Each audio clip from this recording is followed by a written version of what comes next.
Сәлеметсіздер ме? Мен Астана қаласы Бейімбет Майлин атындағы номер 2 мектеп гимназиясының 4-ші Ә сынып оқушысы Аманбек Аружанның, жетекшім Алданыш қызы Март. Мұқағали Мақатаев, үш бақтым.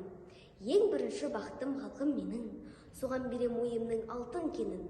Ол бар болса, мен бармын, қор болмаймын, қымбатырақ алтыннан нарқым менің. Ал екінші бақтым тілім менің, тас жүректі тіліммен тілім дедім.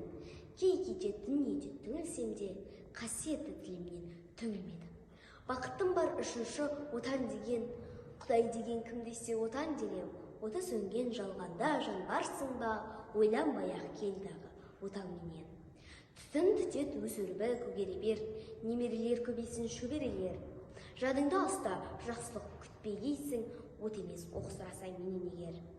Үш бірдей бақытым бар алақанда, мені мұндай бақытты ғып жаратар ма? 3 күн нұрын төгеді аспаннан, Атырау, Алтай, арқа